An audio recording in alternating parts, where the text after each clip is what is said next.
જો હું તો આ ટેટસ ચડાવવાનો છું. તમે ચડાવો છો કે નહીં? બહુ તમે ફરવાઈ ગયા હોય ને બહારના ગમે એવા ટેટસ ચડાવો છો, પણ ક્યારેક આ ખેડૂતના ટેટસ ચડાવો. આપણે આવ્યા છે ને દિવાળી કરવા સુરતથી અહીંયા.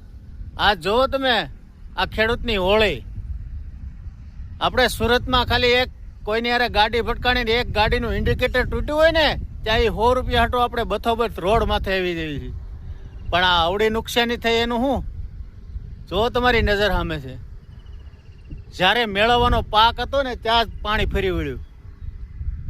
એટલે મિત્રો ખાલી કહું છું એટલું કે આમાં આ વિડીયો શેર કરજો. મારે કાંઈ મેળવવું નથી કે આ વિડીયો છે ને બધા સુધી પૂગે. હવે આ માવઠાના ઘા ખાલી ખેડૂત સહન કરે કે બાકી આપણામાં તેવડ નથી કે આવા ઘા સહન કરી જવી. આપણો પગાર રોજગાર ધંધા હોય એમાંથી ખાલી 500 રૂપિયા તોડ્યા હોય ને ત્યાં આપણે હડતાલ ઉપર ઉતરી જવી. આ 4-5 મહિનાની મહેનત, રાતને દી ઉજાગરા, આમાં કેટલા ખર્ચા, કેટલા દાડિયા, કેટલા મજૂર. છેલ્લે પાક લેવાનો હતો ત્યાં પાણી ફરી વળ્યું ને. એટલે આ વિડીયોને શેર કરજો અને આગળ સુધી પોગાડજો.